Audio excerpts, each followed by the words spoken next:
Knicks family, what's poppin'? It's your boy. Here we are, the day after the Knicks finally made it to 500. Now we're going to see if we can take it above 500. We got a good chance tonight playing against the Detroit Pistons, who've lost I don't know how many in a row. They're tanking. They got 9 wins. They got Dennis Smith Jr., who's playing better. He's been averaging like 12 points or whatever assists since he's been starting the last few games. And now he's going up against Derrick Rose, who, by the way, is starting for the New York Knicks. So that should be a fun little, I don't know if you want to say battle, but, you know, fun little thing to look out for. Dennis Smith Jr., he might take it a little bit more personal than Derrick Rose.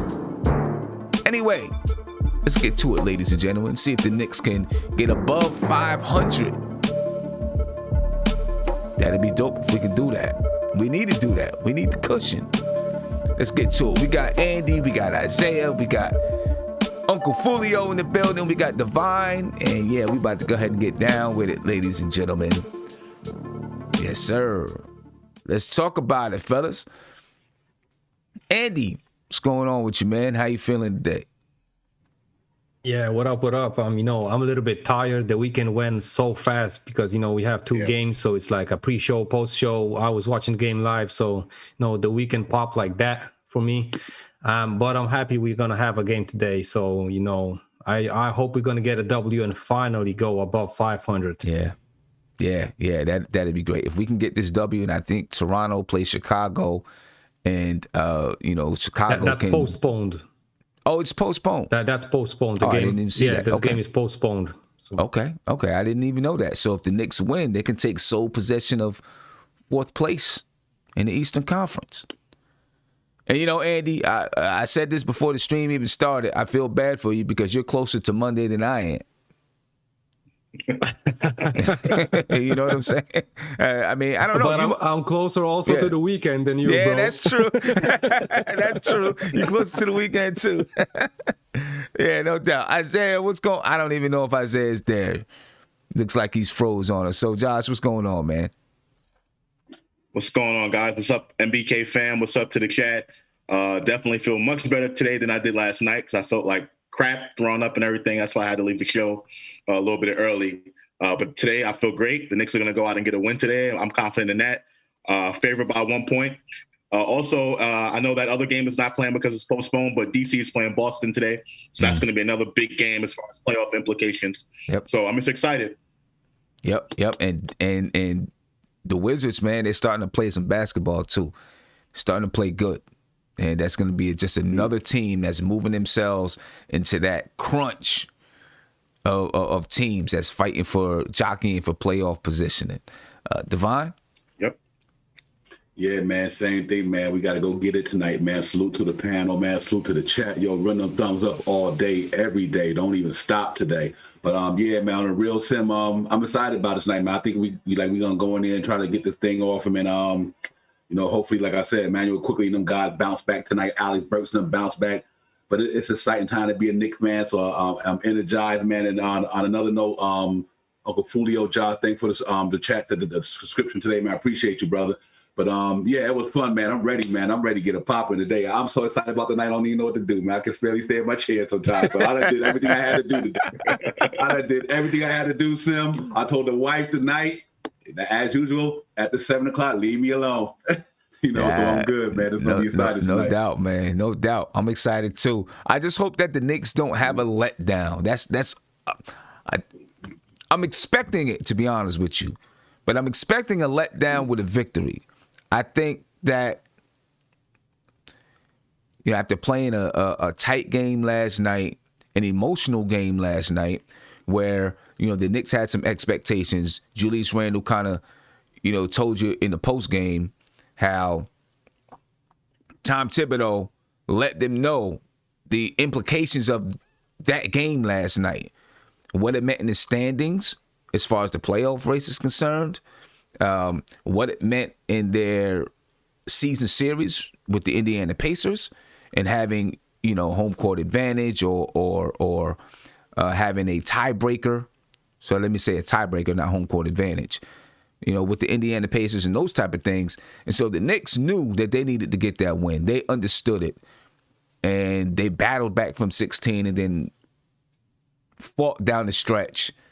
It would not be a surprise to me if they had an emotional letdown against the Detroit Pistons. It's only natural that it could happen.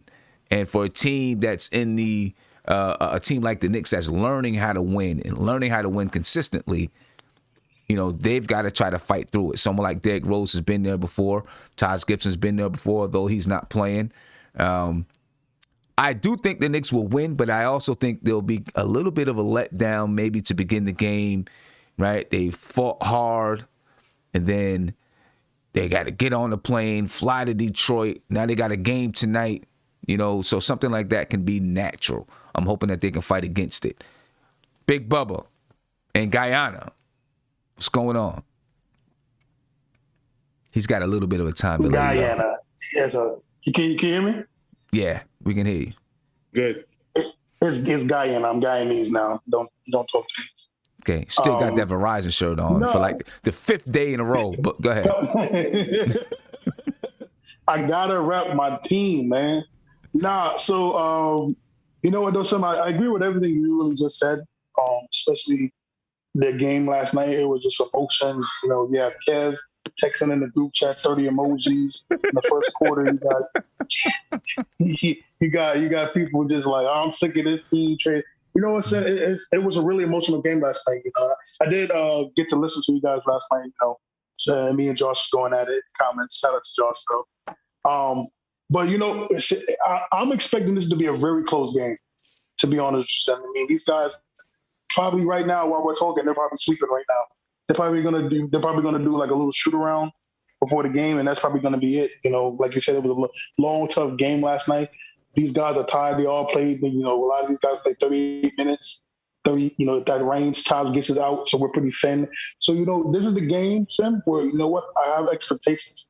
And this is a game for Frank to step up a little bit more. He's been doing good. He needs to step up more. Obi has to really step up because I have a feeling he's going to be playing a lot of center positions, which might actually be benefit for him because in Dayton he played center. He played really well. So hopefully he can take advantage of that. But it's going to be tough. Randall's going to have to play center. It's going to be tough tonight. I think I don't want people to expecting to blow because the Pistons are the Pistons, man. These guys have been in hard fights with the Lakers. They had a tough game against the Lakers. They played these teams tough, so it's not going to be easy cakewalk tonight. But the Knicks can do it, but I think it's going to be very sloppy in the first second quarter. Hopefully they get their groove in the third.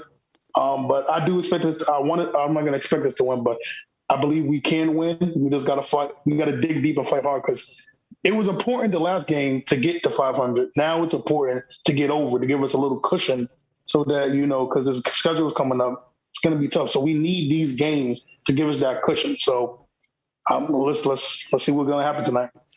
Yeah, I mean, I agree. I think that they can get the win. It's just going to be, listen, nothing is going to come easy for this team.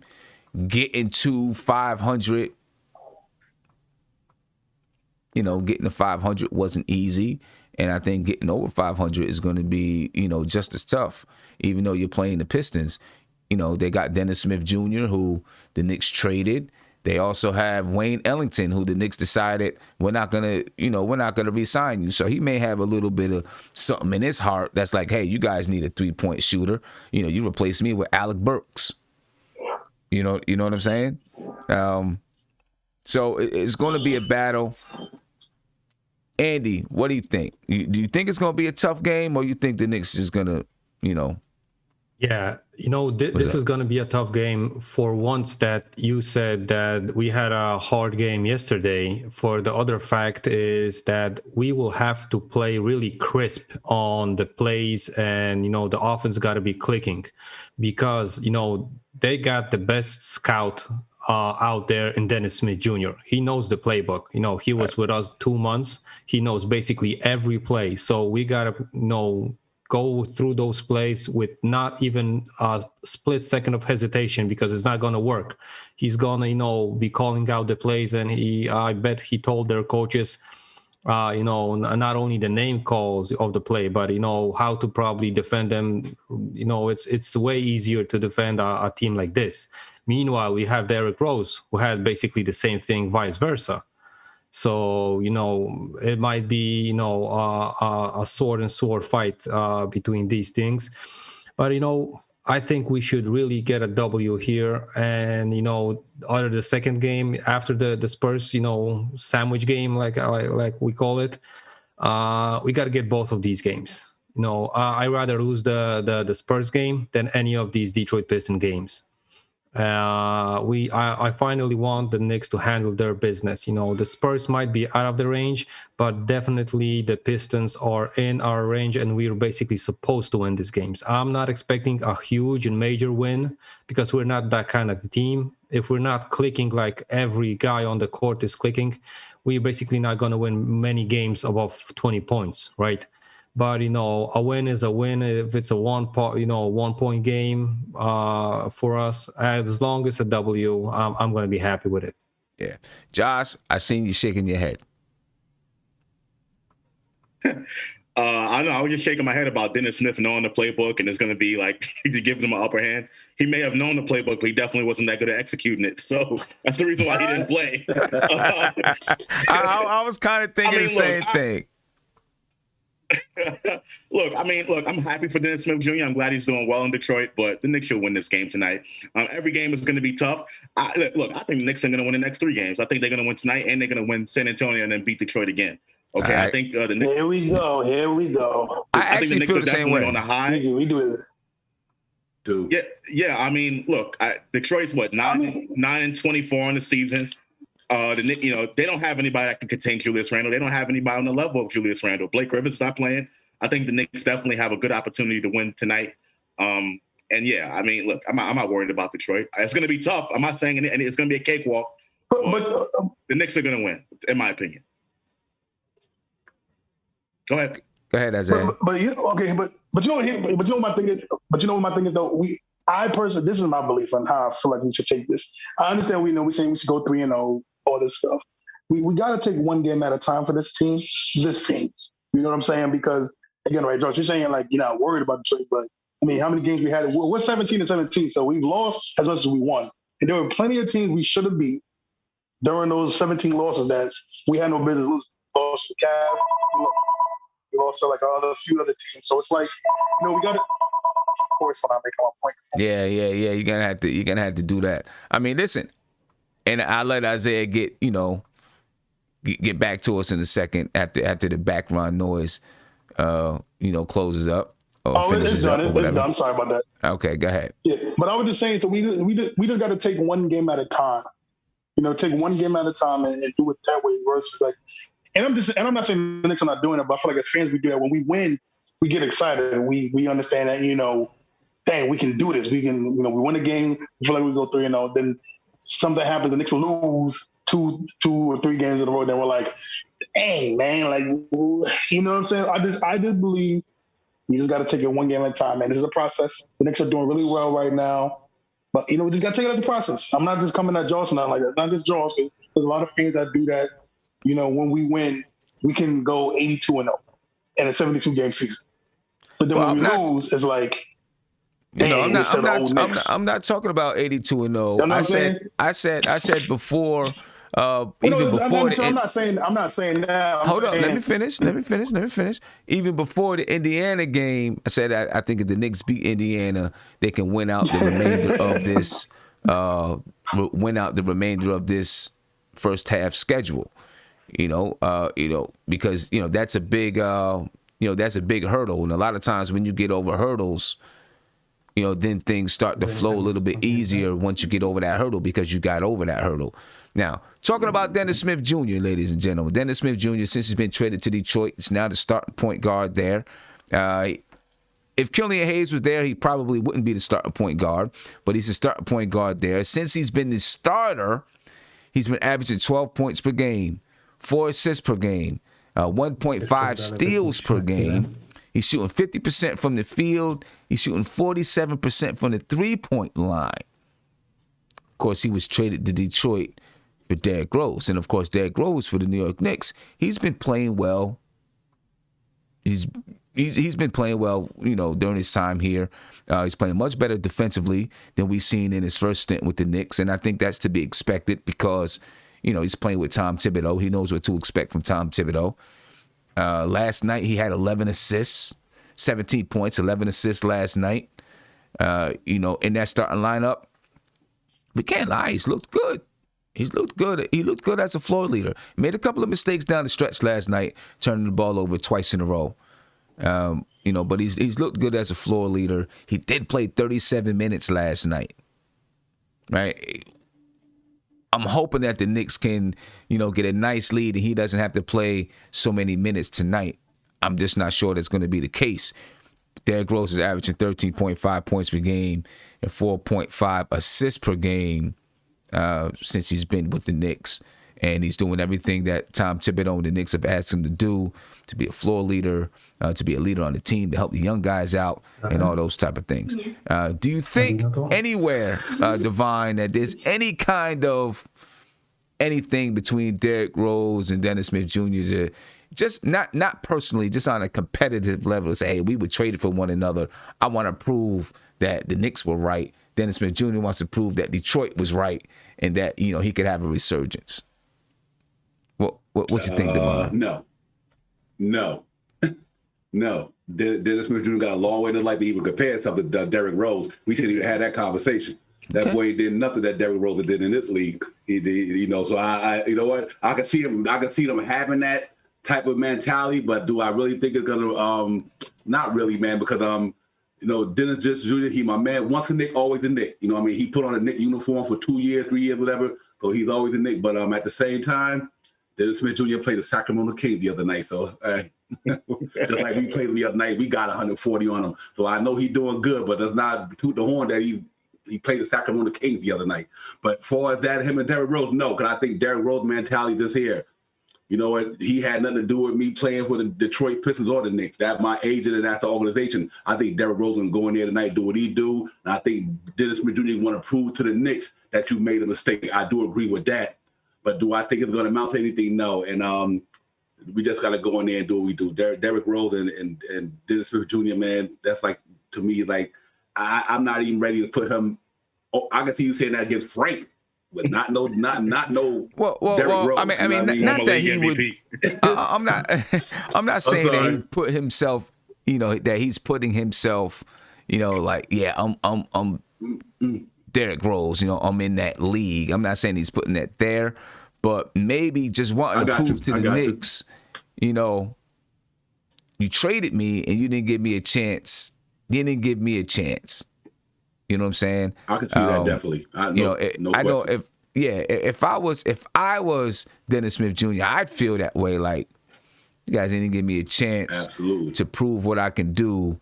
You traded me for Derrick Rose. Now I understand it's Derrick Rose, and he's been around in his league and this and that. But you didn't give me a chance to show you what I could do this season. If I was him, I'd feel a little bit mad, and I'd want to get some revenge. Right. I think any player, should feel like that. Yep. You know what I mean? So I agree. Right. On Derrick Rose's part, he's probably, he's been through it now. He's been traded a couple of times, so now he's a little bit used to it, and it probably doesn't affect him at all. You know what I mean? He's just like, whatever. I've been there before.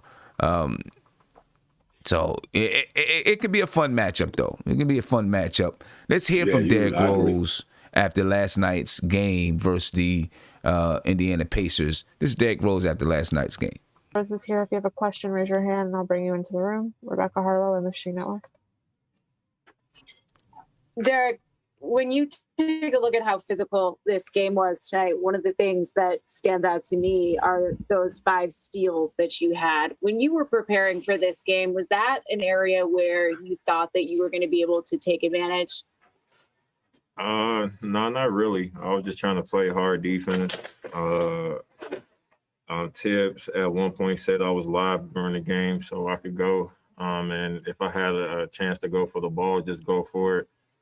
But we waited to do that, and I was just trying to read the game and try to help whoever he had in the post out whenever I did.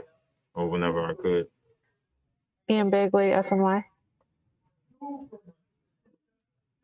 Derrick, you guys are down 16 in that first half.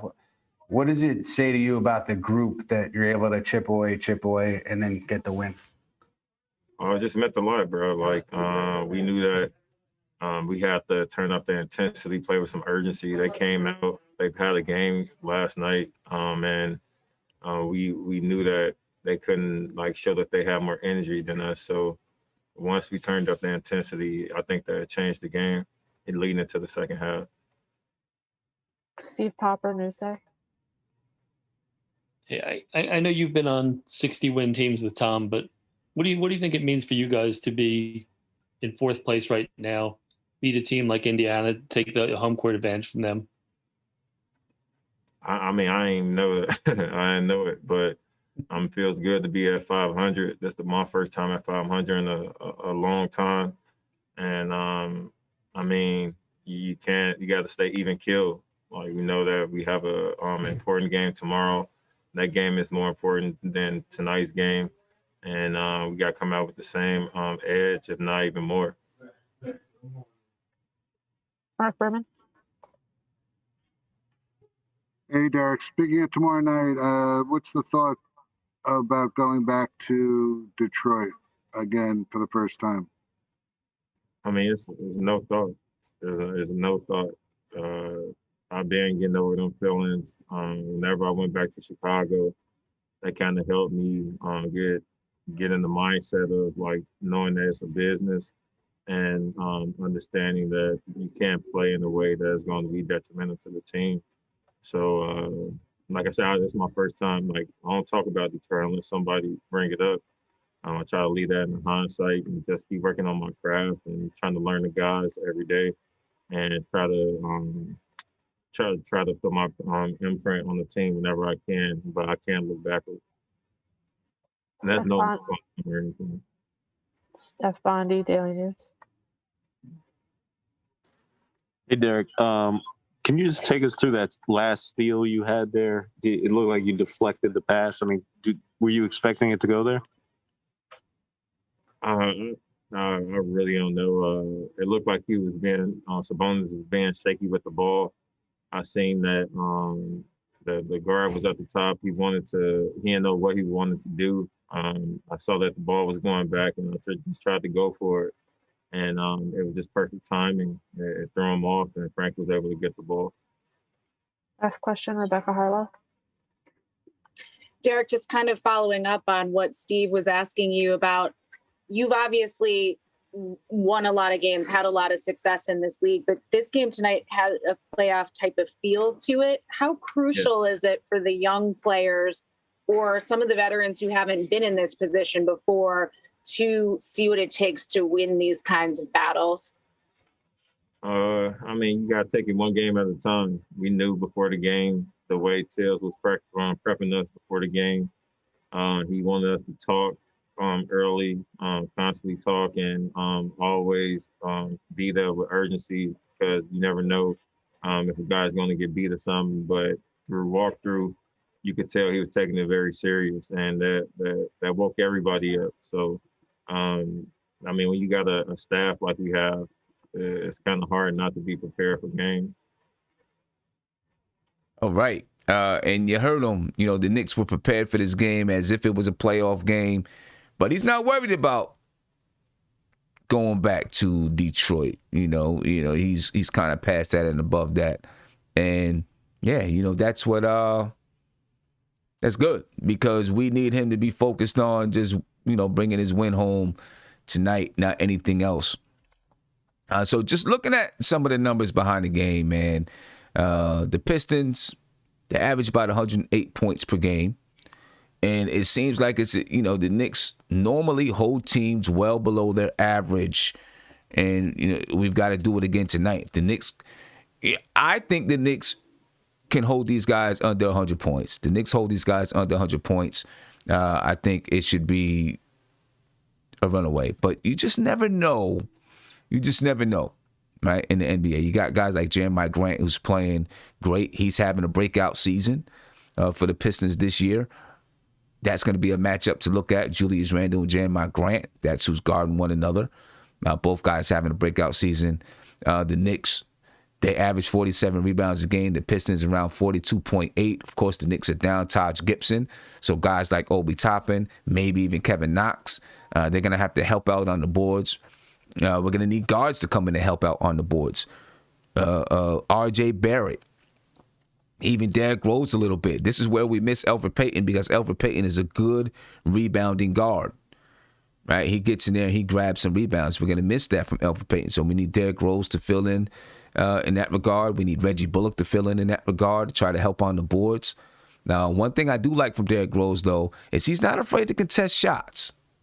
He's got more leaping ability than Elfrid Payton, right? So you see times with Derrick Rose, he'll be on the weak side and someone gets something to the basket and Derrick Rose can get up there and contest it, right? And we've seen it at least one time last night. He forced somebody, I don't remember who it was, to miss a layup because he came and contested the shot.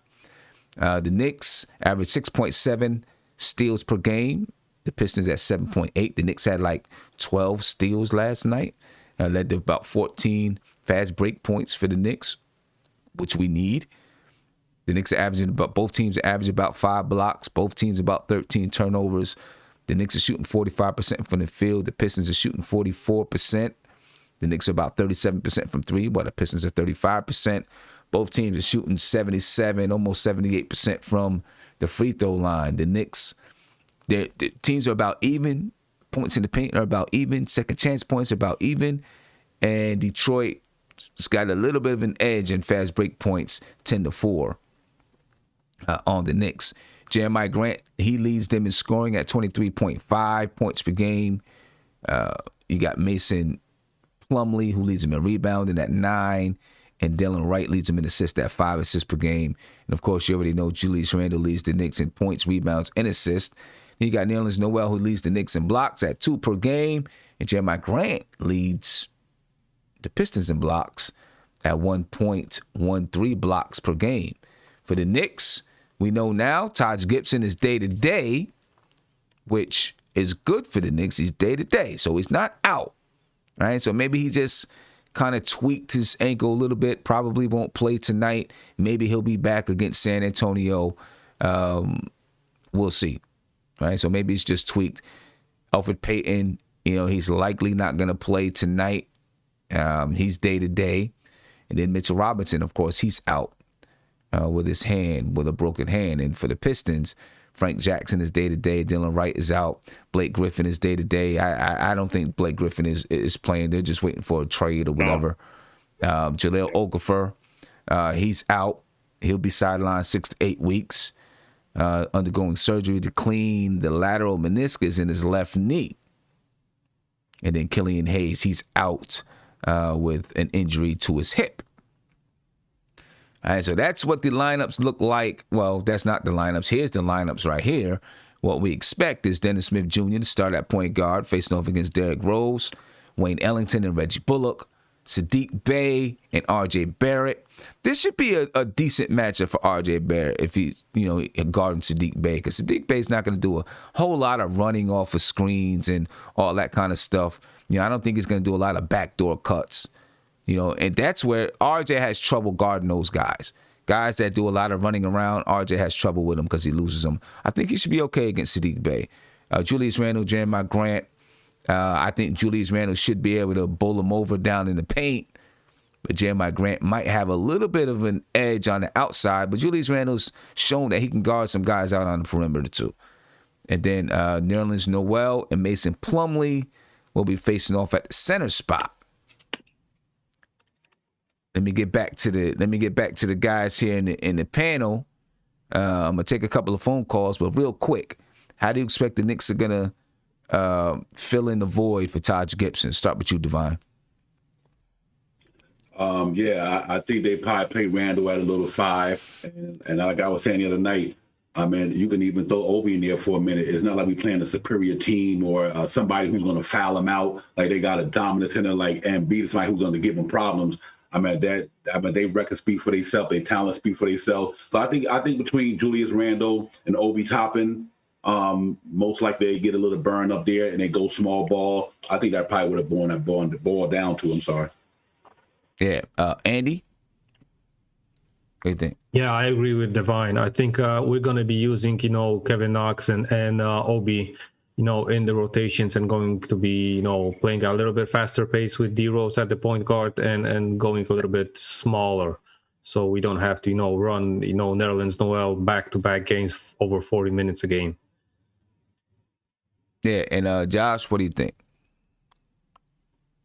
I agree. I expect to see a lot of Kevin Knox at the stretch 4. I think this is the prototypical team that we need to play when we don't have that much support in the front court, because they're not going to bully us in the paint. I do like Jahlil Okafor. He is going to be a little bit of a problem. Yeah. But I don't see him giving Julius Randle that much issues. I think Julius Randle's going to have his way. And I think what's going to happen, the Knicks are going to need to force some turnovers. You seen in yesterday's game, they forced some turnovers that led to fast break points. I think we had 12 fast break points yesterday. So I think the Knicks are going to do more of that to try to get some easier buckets. I think, the Knicks won't have a problem at all. And they won't miss Taj and Mitchell Robinson in the paint as much as other games tonight. Yeah, and, if we can get past these next 3 games without Taj, without Mitch, and then let these guys heal up, come back the second half of the season, that's exactly what we would need. And then the Knicks, if that happens, we get past these 3 games, these guys can heal up. You won't see the Knicks make any move for a big man, in my opinion. Right? They'll save that move maybe for a wing if they're going to make a move. If it, becomes detrimental, then maybe they start thinking about it. But the Pistons, yeah, I think you're right. As far as them, being a good team. And I seen someone else say it in the chat, to play against, if you got to go small, Jahlil Okafor is not playing. He's the only other center on the team behind Mason Plumlee. Right? And Mason Plumlee, he's what? He's 6'11". So him and Nerlens Noel should be, they should, they'll match up against each other. Other than that, nobody else is, towering over anybody on the Knicks. So this is a perfect time for the Knicks to be able to play some small ball. Looking at their bench, am I worried about anybody? Every once in a while, Sekou Doumbouya, he can, have a good night against you. Right? So, he's a guy that can sometimes come in and get hot, but he hasn't been playing that much. He's only been playing 13 minutes a game.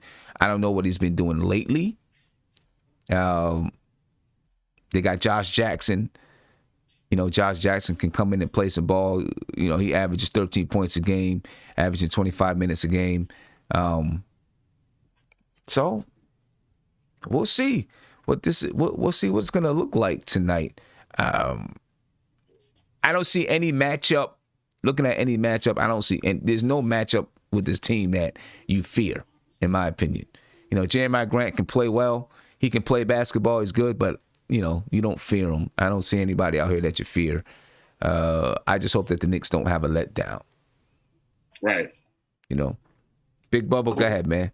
Look like you want to say something. I can't ever tell because you keep freezing. Go ahead. You good? All right, man. You can hear me? You can hear me though good? Yep. Yes. Okay. Yeah, so I always have to say something because I'm the star of the show. I always got to say something. No, so when it comes to the Knicks, right, man, you got to, these last couple of games, you got to definitely do rebounding by committee. Committee. You got to do them by committee. Yeah. And this is, to me, right, this is an important time for Obi Toppin because I really see this as a great opportunity for him. Again, right, I said it earlier that, during Dayton, when he had the 2010 season, he played center. He was the center. And I know, I think he'll be more comfortable playing there a little bit. I think he can actually get into, and he can actually get some momentum going. I think if he plays with Frank, doing that pick and roll will be really good for him and Frank to do. And, it's important for RJ, Frank, Derrick Rose, and these guards to get these rebounds because we definitely need it. Because I agree with you. I think if the Knicks do make a trade, if it's not a big trade, like I said before, I'm really adamant not doing the big trade. But if it's a trade to get like a serviceable wing, then, you wait for it. You don't get a big because what's the point of getting a big win? You know, after All-Star break, Mitch might come back. Tyler Gibson is most likely going to come back. So you're going to be back to what you had before with Nolan Noel, Tyler Gibson, and Mitch. So I definitely do that for a wing. And yeah, man, it's you know what I said? I'll be honest with you. Hopefully tonight, I don't want to see the Dennis Smith Jr. game. That would piss me off. That would piss me off a lot if we had like a Dennis Smith Jr. game, or you know. Yeah, I don't know what happened there. It looks like, ladies and gentlemen, you know, that dog was barking. He was probably in somebody's house that he ain't supposed to be in, and that dog was alarming their people to get him out the house. You know what I'm saying? So it looks like he had to run, you know, and get up out of there. So, you know, what else do you expect from Big Bubba? You know what I mean? What else do you expect? He having a Dennis Smith Jr. game with that damn season. Hello, I'm sorry. Can you hear me? Yeah, we hear you now, bro. Yeah, we know those people. You know those people were chasing you out of the house because you ain't supposed to be in there. We hear that dog barking in the background. Let me mute you for a minute. All right? And take care of what you got to take care of. You know, get out in people's house, whatever you got to do. Let me get to a phone call, man. Caller, you live. What's popping? Hey, what's going on, man? Had to call back once again. You know, my Knicks, we in the 4th seed right now. We're looking good. We ready to go. Mm-hmm. Championship team. Championship run. It begins right now, today. We going to get over 500. I've been telling y'all laughed. Y'all didn't believe in me. Y'all didn't believe in my Knicks. And we finally here. We finally made it. So let's just get this an easy win for us. I'm telling you, the only problem we're going to have is against the Lakers. I believe that every time. Come on, man. This is the New York Knicks, man. Let's believe. Let's go. Hey, I believe we're going to win tonight. I'm still not on board yet that we winning the championship. I'm not on board with that one yet. But I believe we're going to win tonight. But I'm not on board with the championship yet. Well, we back, man. I'm happy, man. I love the show, man. I love tuning in, love listening. But I look at the chat and I'm like, man, are these really Knicks fans? Are we really believing? Because we not believing like we should believe, man. We are a championship basketball team. This right now is about to be, I call it a championship run. This is a championship run right now. So let's go ahead and get it going. Let's go. We gotta believe, man. All right, let's get it going. Hey, I'm with you. I love the energy. You know what I'm saying? I love the energy. I trust me. I want us to be there. You know, if we did something shocking, I tell you what. Did you go to Vegas and put your money down on the Knicks winning championship? Because if so, you're gonna be a rich man. I did, and look. Not only did I bet on the Knicks for the chip, I also bet on Quigley for Rookie of the Year. Okay. All right. So I'm good. Trust me. I bet on my Knicks every day. Every game. Let me say that. Hey, every game. I hope that you become a rich man. And even if you do become a rich man and the Knicks win the championship, I'm still going to take you and pay for your ticket to opening night 2021. I know. I can't wait to go. Okay. I can't wait to go. I got that faith. Faith. We got to have that faith, man. And shout out to Josh. You know, it was funny because the first time I think I called in, he was laughing when I told him, I said we was a playoff team. He done changed his tone now. You notice that? He changed his tone now. He know we going. He know we going to the playoffs. We the 4th seed right now, man. We the 4th seed. And we can right now we're tied with Toronto. If we win tonight, we can put ourselves, you know, take hold of that position solely. Take hold of that position. So, hey, my man, I appreciate the call, man. Appreciate the call. Right. Appreciate the love, man. All right. Have a good one. Championship. You got love the enthusiasm, man. Yeah, you gotta love it. You gotta love it. You gotta love it. I hear. You gotta love it, man. You gotta love it, man.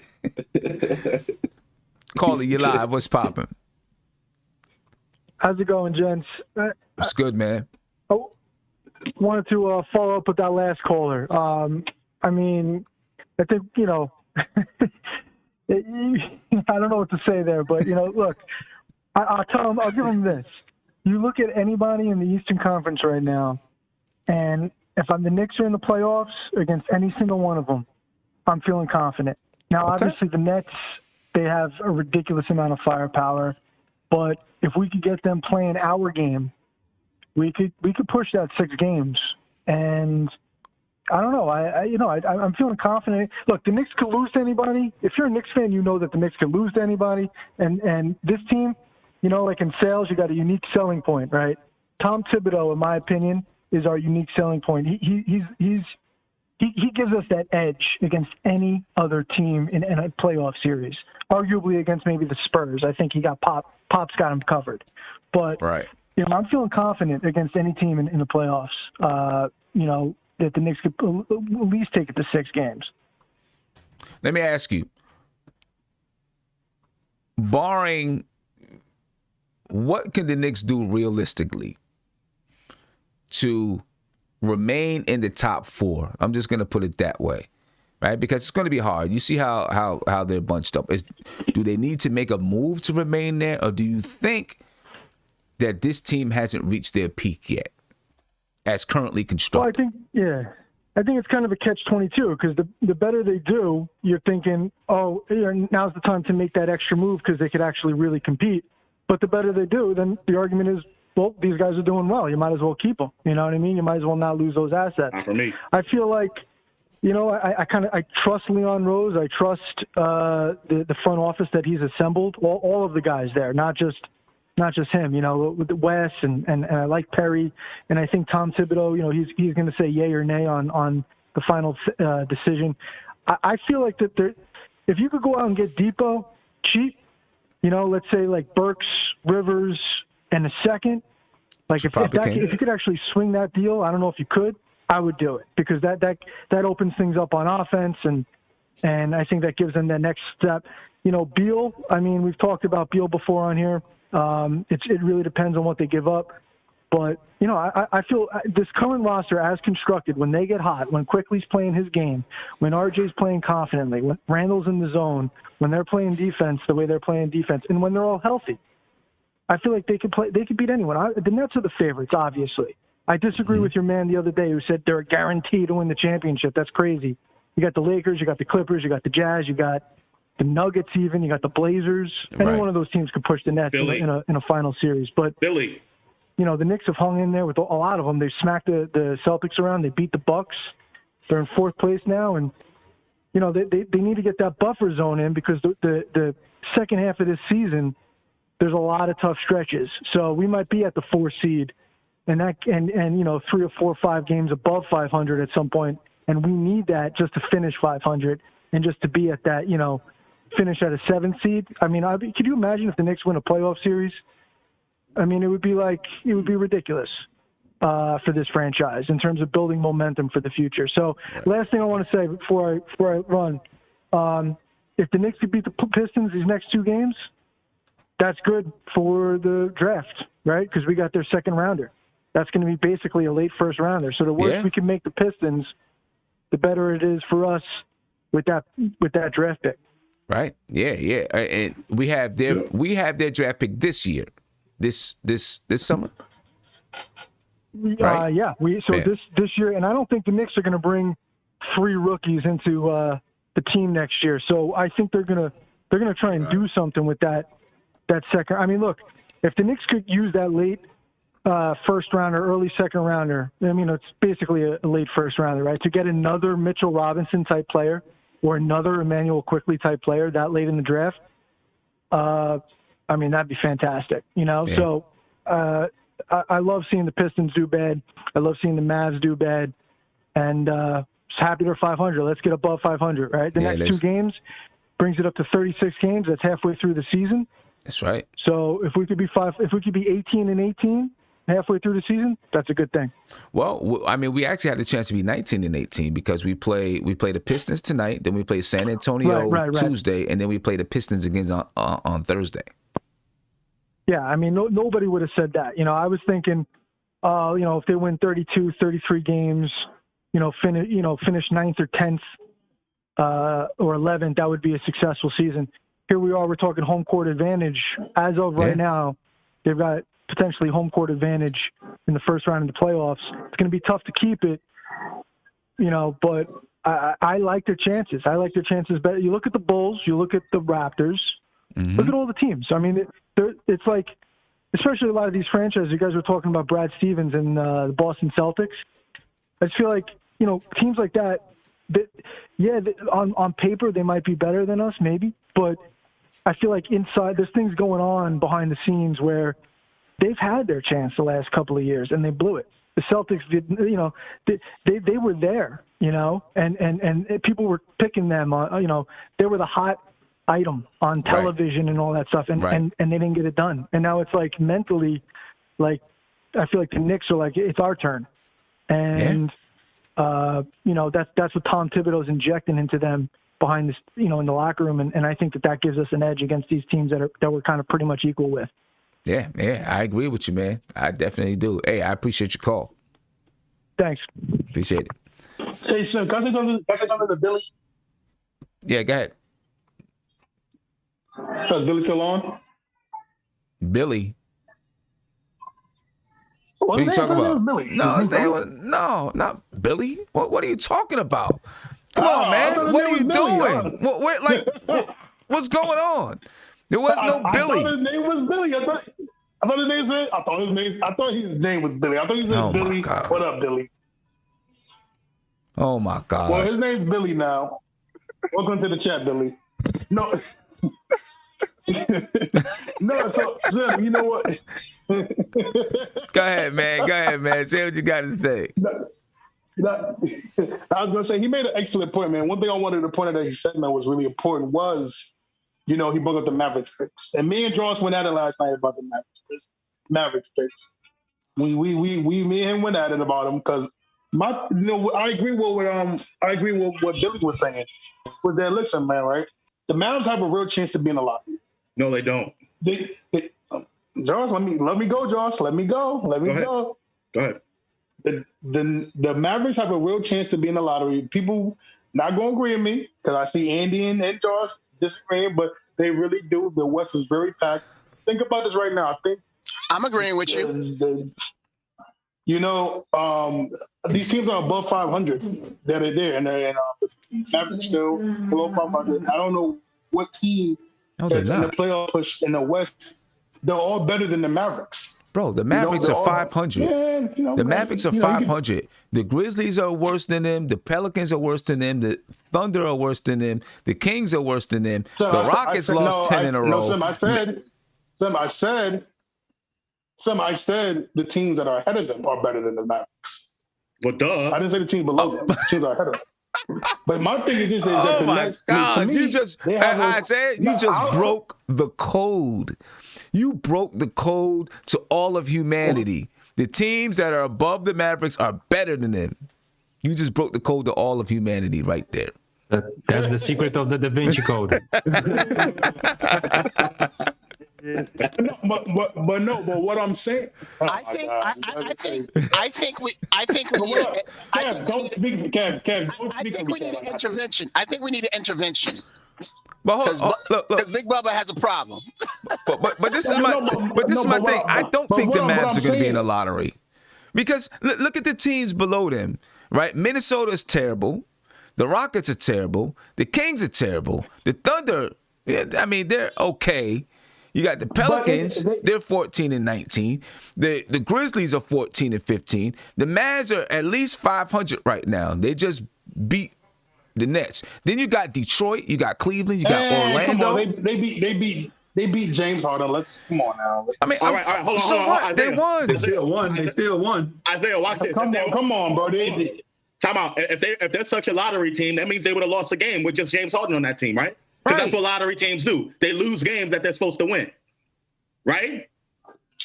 See, again, listen to what I'm saying. I said they have a chance to be a lottery team.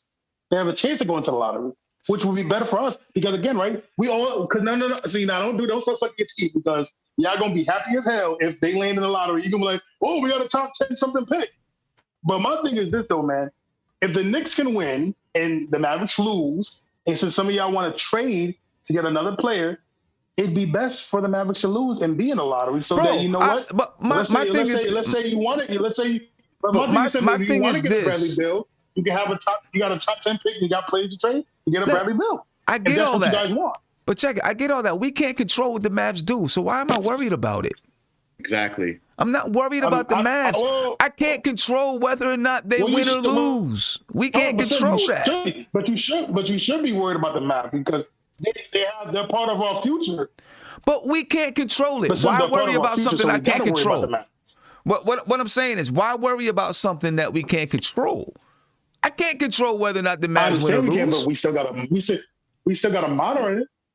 I just think you need to take the worry part out of it. I think we agree with you on everything, but you got to take that worry part out of it because we ain't worried about that. I'm not worried about it. I'm not going to sit there and stress out about if they win or lose. It's nothing I can do about it. Nothing that we can do about it. Only thing you can do is monitor to say, okay, all right, maybe this pick is going to be here or there, but I'm not worried about. There's nothing I can do. I can't call Mark Cuban up and make him do something, to the team. So I'm not really worried about where the Mavs are. In addition to that, wherever that pick falls, the Knicks have shown that they can draft well in the late first round. Yeah. They can draft in the late first round. It doesn't have to be a lottery pick. But here's my problem. Here's my problem with everything that you say, Josh. You want us to make moves just to make the moves. I mean, it's not. Yeah, you are. You want us to have. You say we have all this cap space, that we have these draft picks, we have all this capital, and you just want us to make a move. I mean, we can't. Why do I want to make a move? Well, we can't make a move just to make a move. That's ridiculous. We did that with Stoudemire. We did that with. I want to win too. Andy wants to win. Devon wants to win. Isaiah wants to win. Sim wants to win. Everybody wants to win. But we can't make moves just to make moves. We can't do that. Making a move for Bradley Beal is not making a move just to make a move. That's it. Well, oh, is it? A guy who's leading the league. So okay, but Josh, see, now we're gonna have an argument because we trade for Bradley Beal, right? What does this Knicks team with Bradley Beal do this season? They compete. They compete. They will be a top Josh, can I please jump in here? Because this to me is the worst take ever. When the Knicks when Anthony Davis was available, I heard the same exact thing. LeBron James. What do you? When Anthony Davis was available, right? And the Knicks, people were saying, will the Knicks make a move for Anthony Davis? We heard the same exact things. Does Anthony Davis take you to the Eastern Conference Finals? Does Anthony Davis take you to the championship? Does he take you? We heard the same exact things about Anthony Davis and reasons why we shouldn't trade for Anthony Davis. I did have reasons at that point where I thought, well, maybe we shouldn't, right? Because of the situation we were in and the way the structure of the organization was. I was like, maybe we're not ready. But still, if they did it, I probably would have been happy that we traded for him because of who he is, right? I just can't understand. You have to find ways to take steps to get better. And you don't think we're doing it? I'm not saying we're not doing it, but you got to continue to do it. But we can't just make moves just to make moves, Sim. That's what I'm trying to explain to Josh. You can't just make moves, just make moves. Why is Bradley Beal, Kev, why is Bradley Beal, if the Knicks work... So you're willing to give up all that? Go ahead, Let me finish. Why would Bradley Beal be a move just to make a move? To me, a move just to make a move is giving up a first-round draft pick to get DeMar DeRozan. That's a move just to make a move. Right? Why would Bradley Beal be a move just to make a move? And listen, Bradley Beal is probably not available. Right now, Washington is playing well. It's off the table. But what I'm saying is, why everyone's scared to make a move? Everybody is scared. Does Bradley Beal put us past the Brooklyn Nets? He don't have to. He don't have to. Why do you mean he doesn't have to? Because that's what we're looking at for this year. This year we are. Okay. But look at that. Hey, Kev, not debating you. I'm not debating you. But what that does is get us closer so we can get another piece to go with him. Yes. Then they can take another. Yes. Yeah, you build it. I mean, you don't got to give up. If you would get him on a reasonable thing, I mean, you're going to have to give us some traffic. But I believe if you can get Bradley Beal to go with the team we got now, and then in the off season, you might consign mid-level guys who talented enough to bring us over. So I mean, if Bradley Beal was available for a couple of picks and a couple of players, you got to make that move, man. We've been just exactly what the Lakers did. The Lakers did the same thing. They bought in Anthony Davis, and then they got some pieces that added around him. They added Rondo. They added all these guys. Now they got Schroeder to add into the puzzle. They got Ibaka, or the Clippers have Ibaka. That's what you do. You keep building. You don't stop. It's not you go get Bradley Beal and then you stop building. You stop making moves. You continue to do it. The Knicks have like an asset. Bradley Beal is not the end all. Right. You know what I'm saying? He's not. He may not. Hold on, Sim. Hold on, wait. Can I say something? Because y'all are missing a point that's getting me mad. You like Josh? You just said that they added Rondo, they added this, bro. They had LeBron James. What is that? Okay, Are we forgetting who was on the Lakers? Are we forgetting who was on the Lakers? No. Go ahead, Josh. Take it. Like, come on. Hey, Isaiah. That's ridiculous, bro. Isaiah, prior to the Lakers adding Anthony Davis, what did LeBron James do the year before without Anthony Davis? Oh, come on. Huh? No, answer the question. Answer the question. Was LeBron? Did LeBron James play? Because if y'all forgot, they were the 4 seed before he got injured. Exactly. So were they going to win the championship? Were they going to win the championship? Hold up. They were the what seed? They were the fourth seed. They were the fourth seed before he got injured, right? They probably weren't going to win a championship, but they had pieces, and they needed to bring in another player so that they could be better. And hold up, wait a minute though. But also, what else did they do to get that player? They let go of young players. Who else did they let go of and said there's not enough room, not enough money to sign Julius Randle so that we can sign LeBron James? Because this is how you get better. You got to add pieces. It doesn't mean it's going to be the last piece. Sim, hold on. And the whole argument, no. Hold up, wait a minute. The whole argument that does this make you better than Brooklyn? It doesn't have to make you better than Brooklyn right now. You know what I'm saying? You add a piece so that you can add another piece because you got to continuously get better. And guess what? If something else better comes along, you can trade a piece that you just brought in too. But Sim, hold on, Sim, right? Sim. Okay. Because I really understand what y'all saying. I do. But tell me this. Okay, hypothetically, we trade for Bradley Beal. We give up, let's say, Obi Toppin and May quickly 2 to 3 first-round picks. And maybe the player if they want something else for Bradley Beal, because they're probably going to want a home. Again, right? You lose May quickly and all those guys in the first-round picks. You got Bradley Beal, you got RJ, you got Randall. Can you please tell me? I can name 5 teams still better than them. After you add P, there's 5 teams that's better than them. Oh my gosh! So basically, what you just said is when you said, "I understand what you said," you basically just told us that you did not understand what we just said because you got to keep building, and you still have 2 draft picks. And you still have 2. You can give up 3 draft picks and still have 2 draft picks left to add more young players. Let's just say, for example. And it's not going to happen, but let's just say, for example, they traded for Bradley Beal at the trade deadline. You would still have your 2021 draft pick. You would still have your 2023 draft pick to add players. And you still have your mid-level exceptions. You still have cap space to add more players. You can add young players. You can add veterans. You would still have a wealth of young players on your team. I'm not giving up 2 guys that I just drafted that's going to contribute to my team just to get this all-star right here. Case closed. Okay. Anyway. Okay, let me ask you this, Kev. Right? This team, as currently constructed, what's their peak? I don't know. No, I don't know. In your estimation,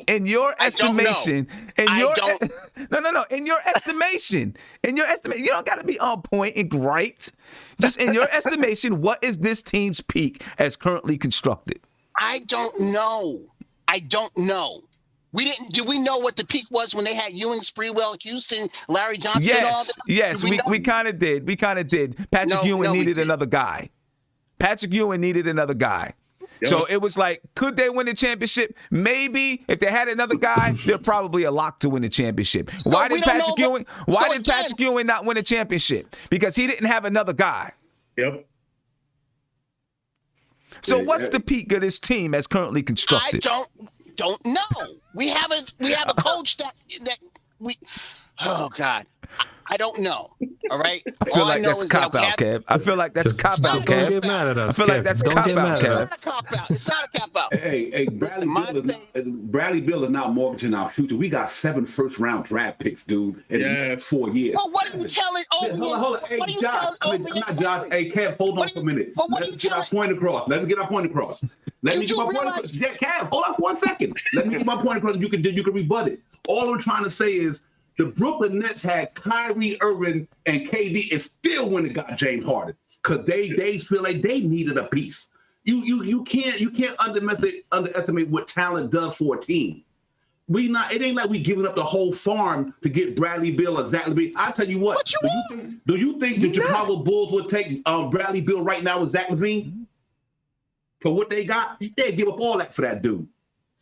Come on, man. Kev. But listen, Kev, hold on, Kev. You say you are giving up the farm. Here's why you're not. Let's just say, for example, and we can go on to something else after this, right?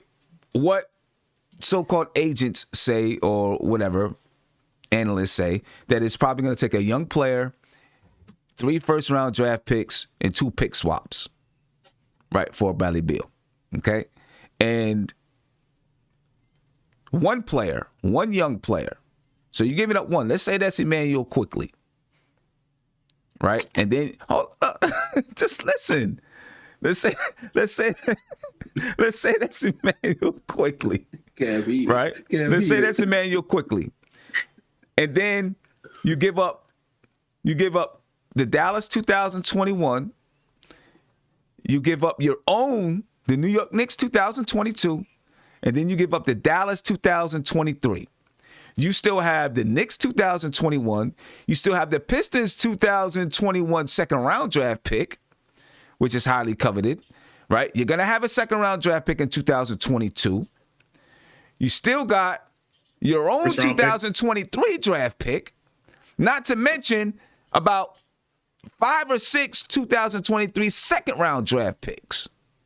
Okay, now there'll be some pick swaps in there, right? Which we probably wouldn't use because we would be better than the Washington Wizards if that trade were to go down. So those pick swaps wouldn't even come into place. Just like we have a pick swap with the Los Angeles Clippers this year, which is not going to happen, right? We're not going to swap picks with them because they're going to have a better record than us, right? So, there's a chance those pick swaps wouldn't even come into play. If they did, then, then we would still have draft picks, but it would be a lower draft pick, right? So you still got a 2021. You still got a second rounder in 2022. You still got a first rounder and second rounders in 2023. You still got Obi Toppin. You still got Kevin Knox. You still got RJ Barrett. You still got Mitchell Robinson. And you just go quickly to kick rocks. We don't believe in your talent. It's not about that, bro. We just did that to Dennis Smith Jr. Oh, well, Dennis. And I'm going to tell you right now, Quickly is way better than Dennis Smith Jr., but keep going. Right, but that's why Quickly could get you, you could be in the running to get like a Bradley Beal because Bradley Beal is better than Emmanuel Quickly. And you don't mortgage the future because you still got draft picks and you still got young players. That's why it's not a move just to make a move. You just told Quickly to kick rocks. Bro, it's not emotional. It's business. Let me hear from Vision. I call Andy Vision from the Avengers. Go ahead, Andy. Go ahead. Yo, Kev, you got to think about one thing first. We are not going to keep all our picks. The players that we're going to pick with those picks, we are not adding all 7 to this roster. I understand that. But you're talking about giving up one of our Quickly is a cornerstone. But we're keeping Frank, bro. We're keeping Frank. Yeah, we're keeping Frank, but I'm saying Quickly, Hey, you gotta take out the emotions, man. It's just like what we said before. Y'all was so willing to give up Mitch for that number 2 pick and everything. Yeah, no. Bro, if we would have gave up Mitch for the number 2 pick, we would have had LaMelo Ball right now, and we would have probably had Nerlens Noel and another center man in the spot. and we'd still be maybe even better than where we are right now, to be honest with you. Not Hey, even gonna Kev, lie I to get you. where you coming Not from. even gonna I lie to you, understand where you're Kev. coming from, but man, this is the NBA. This is a business, man. This is a business. I understand when you don't want to give up your talent. You want to build through the draft and all Yeah, that. we got talent. How many times have we been searching for talent? How many times have we been searching? And it's falling in our laps, and we just want to just throw it away. I don't think It's better. I don't To think get better. It's not about to get Anybody better. remember when anybody remember how we got McDyess, and then all of a sudden he busted his knee, and then we Antonio McDyess is not Bradley Beal, bro. Whatever. It's not. Nowhere It's not. near Bradley Beal. Whatever. Let me get to a couple of super chats here. Then I'm gonna come around to you, Big Bubba. Let me get to some of these in a phone call or two. Big shout out to Jigavel. He said this job, we are back, we're ready, and we can't be stopped. I hope so. Siobhan Robinson says some of y'all want to keep the same roster forever. Yeah, some of us do want to keep the same roster forever, and it's just not. It just don't happen that way. I guarantee you, Kev, all of your favorite players from those 90s Knicks were free agents or they got traded for. And we gave up young pieces to get them. I can guarantee it. Guarantee it. Siobhan, again, thank you for the super chat. He said, hoarding assets don't work. Look at Boston. Yeah. You can't just hoard the assets. You know, eventually you got to do something. And then thank you to Mr. Durant, I guess, just kind of teasing us all. Got a little karate fox up there, teasing us because we arguing, battling. But good, man. Thank you all, man. Appreciate the super chats and the shout outs and everything. Calling you live. What's popping? Hey, how you doing, Tim?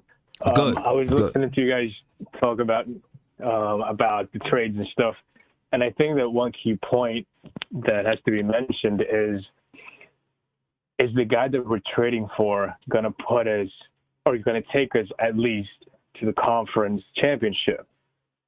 Because if you don't have that, if you're trading for a guy who's not able to do that, is the trade really worth it? When you listen to Stephen A. and Max speak on First Take, they usually talk about the two star players which are needed to win a championship in the league. Therefore, if you don't have two superstars or a superstar and a all-star, you're probably not going to get there. So we got an all-star. All of our young athletes right now going to take you there. That's what we got to consider. I mean, my thing is, I just don't feel like they have to take you there right now. You have to continue to build, because if you did trade for a guy like Bradley Beal, you still got $30 million that you can spend on more free agents, another star player, or whatever it is. To me, because you add a piece doesn't mean that piece is automatically the guy is going to take you to the Eastern Conference Finals. Right? You have to build. You have to fight your way to get there. I mean, people look at us right now because we're in that fourth seed. Yes, we're in the fourth seed, but we're still 17-17 in the fourth seed. Right? We're still 500 and in the fourth seed. Right? And when you look at, there's a clear separation between the top three teams in the Eastern Conference and everybody else. Yeah. Right? So, we're in the fourth seed now. It still doesn't mean to me, just because you're in the fourth seed, that when you add another player, you're expecting that guy to take you all the way to the top of the Eastern Conference, because there's a big separation between the top three teams and everybody else. So now what you're doing is you're trying to add a piece that puts you in the conversation of Philadelphia, Brooklyn, and Milwaukee. That gets you so that you're 20-13 like the Milwaukee Bucks are, instead of 17-17. Right? And so now you're there. You see how this comes together? Okay, now we need another guy that puts us over the top. Maybe it comes the next year. You know what I'm saying? Like, that's how I think you have to build. What I was thinking is maybe saying, we got to look at the future of the league. How old is Kevin Durant and Kyrie? Are they going to, how long are they going to last in that point of power? Because what I was thinking is, maybe we have all of this draft capital. We go into the draft this year and we trade up and get a really good young player. And then when KD and Kyrie get old, which will be probably in 2 to 3 years, at that point, then we can use that really young player, which will then, of course, be much better.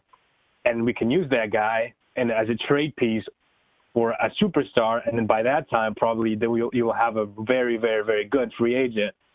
that you can pair up with Julius Randle, who will in 3 years he'll be in his 30s, 29 around there, and then you're also going to get that free agent, which whoever it might be, and then you got the young guy plus all the other assets that you're still going to have. So you can use all of that to get even a third superstar, and then you can build a team like Brooklyn. See what I'm saying? So maybe it's better to wait a little bit. I mean, to me, you're going to be growing over the next few years anyway. I don't want to wait and start building when Brooklyn is going down. You are building now so that if Brooklyn does go down, now you're there. You're that team. You know what I'm saying? Because, you know, if you talk about a 3-year window, that's quick. That's next year, the year after, and bam, you're in that third year. So now you know what are you gonna wait for? You start building now. If you can add another piece this year and then add another piece next year, that third year, when you expect Brooklyn might be falling, you're right there. Or maybe they're still good that year, and then the next year you're right there with guys who were in the middle of their prime. You know what I'm saying? Like, this is the time to do it, I think. While we have the asset. Yeah. Right. I think this is the time to do it. So, hey, I appreciate your call, man. Thanks, man. Nothing but love. Appreciate it. Good stuff over there. Take care. And guys, the thing is not about, this conversation isn't just about Bradley Beal. Bradley Beal is just the guy that was brought up. It's not about, Bradley Beal. It's about making a move for a player that helps to take you to where you want to go. It's not just about Bradley Beal. You know what I'm saying? Yep. Hey, Sam, can I ask something real quick before you go to the next topic? Right now, with the team we got, let's just say if the Milwaukee Bucks lose tonight, we 3 games behind them in the loss column. So you were to tell me if we had another player like Bradley Beal, Zach LaVine, Oladipo, that don't better our chances of competing in the playoffs. You don't have to mortgage our whole team, but look at the Miami Heat prime example. Jimmy Butler and Bam Adebayo. You know what I mean? And you don't think Pat Riley looking for a piece right now? He looking for a piece. Pat Riley like, okay, I'm going to find that next dude. We lost to the Lakers last year, but if I find another piece, it puts us closer. There's nothing wrong with that. That's just the way teams do. You know what I mean? And so I don't have no problem with the Knicks going after somebody to make us better, because next year they might say, you know what, man, the Knicks got a good team. I might want to go there. They were that close last year. So now that dude might want to come here and put us over the hump. Not just Miami, but you got Boston, you got Chicago, all these teams that we're talking about in the Eastern Conference that's fighting for a playoff spot. They're looking to get better. If we can sit there and stand idle and do nothing and watch other teams get better than us, I think we're setting ourselves behind. To me, we can setting ourselves behind by waiting. Yeah, let me get to Isaiah, and then I'm gonna come to the caller that's on the line. So Isaiah, you got to make it snappy. Go ahead, man. I just want to say, first of all, you guys are all wrong. I'm right. Yeah. No, but so son. Yeah. You thought the other caller's name was Billy.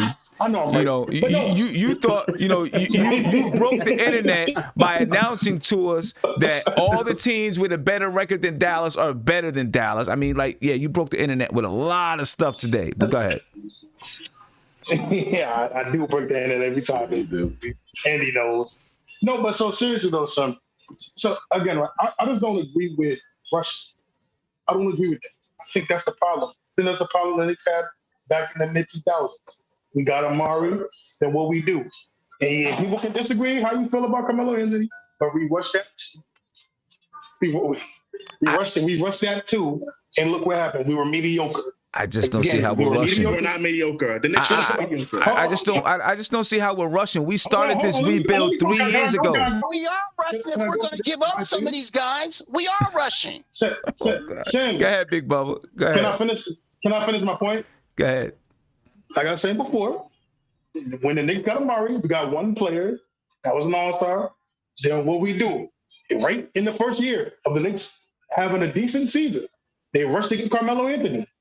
And that we never recovered from that. We were mediocre. That's not true. We had one good season, one little blip, and then we were mediocre the rest. So my thing is this though, it really was. And we were mediocre. You can how you feel about Carmelo? So not true. We were, but my thing. Simple. How would we not? We won 54 games one season, and how's that mean? Bro, and that was bro, it. And that was no, it. no, no, no. Hold on. No. I'm gonna tell you why. Hold on. Let me tell you why. Let me tell you why. You asked me why. You asked me how. Let me tell you how. Right? Because the reason why we didn't win more was not due to the fact that we didn't have capital. It was not due to that. It was due to faulty moves by management. That is different than not having capital. Very different. We traded the right first round picks. We traded the right players. No. We could have used for other assets. That's mismanaging. No. We brought in the wrong players. We instead of No. You're not listening. You're not listening. Bringing in the wrong players is different from not having the capital to bring in the players. That is two totally different things. Two totally different things. Making bad decisions on who you bring in is different than not having the ability to bring a player in. Instead of keeping Chauncey Billups, listen. Instead of keeping Chauncey Billups, they amnestied him and signed Tyson Chandler. They could have kept Chauncey Billups until his contract expired and signed Chris Paul outright, because they had the money to do so, and then still got a player that could do the same thing that Tyson Chandler did, and there would have been a totally different team. But instead, they amnestied Chauncey Billups, signed Tyson Chandler, and then later on used their first-round draft pick, which is capital, to trade for Andrea Bargnani when they could have did something different. That is using their capital the wrong way. They did not bring in the right players. That's different than not having the capital. Let me say this. Let me say this, and this is my opinion, and we're not going to all agree with it. But I believe if we trade for Bradley Beal right now, we trade certain assets, we trade certain players, we're not going to be good. We're going to be my opinion, we're going to be mediocre. We're not going to be better than the Lakers. We're not going to be better than the Clippers. We're not going to be better than the Jazz. We're not going to be better than the Sixers. We're not going to be better than the Bucks. We're not going to be better than the Nets. All these teams, if everybody wants a championship, which we all do, we made moves. But we made moves. And you still keep making moves, though. You keep making moves. If I'm not wrong, we won a championship. That's not going to. Julius Randle, RJ Barrett, Bradley Beal is not going to cut it. It's not going to cut it. Sorry to say, it's not going to cut it. To beat those teams. And again, we keep on going on to what we're not going to do right now, instead of looking at a longer picture on how these guys build and build and build. We continue to talk about we're not going to win the championship this year if we bring in this player. Of course not. That's not the point. Right. The point is building and building and building, continuing to move. Evergreen, jump in there. All right. So Isaiah, this is directed towards Isaiah and all other fans that are just like Isaiah. The problem is you guys are thinking so short-sighted. Who's really rushing it? Right. The one thing that's so different between Philly, Milwaukee, and maybe you can count Brooklyn in there, is that they have something we don't call continuity, right? We have so many new players on this team that are forced to gel with each other. So anyone, even whatever move we make, we know that the intention is not to put us over the hump right now. Everyone's well aware of that. So making some type of move for Bradley Beal in hopes that he's willing to re-sign with us after his contract is over in 2 years is a move that you hope sticks and stays with us, because he sees something that he sees some positivity in with us. I get it. Washington is on like a 6-game winning streak right now, a 7-game winning streak. But if we honestly think that Bradley Beal, he sees the light with the Washington team, we're all fooling ourselves. So the intent to get Bradley Beal or even any other player on this team is knowing that they're going to stay here for the long haul. We all know this team is not championship material, right? The only other team that we know this. We know this team is not championship material, right? This team is a mediocre team right now. This team is mediocre, right? because I think that you might have maybe a false representation of what mediocre means. But right now, this team is mediocre. Right now, this team was doomed to was projected to fail at everything. Yep. Right. But the fact that we are competing at the middle of the pack, remember, mediocre, right? Mediocre, MED. What does that suffix come to? Medium, right? Right in the middle, right? We're tied for fourth. So that means we're in the damn middle. That means we're mediocre right now. So making a move for Bradley Beal towards the end of the end of the trade season, right? That's not going to put us over and bring us to 2 and at the number 1 seed. We know that. What we're talking about is the guy has 2-3 years left on his current contract, and we still have the capital to continue to build. It's not like bringing Bradley Beal or any other superstar or any other piece here means that we're completely done. Let's rock with what we got with. How many draft picks do we have here within the next 3 years?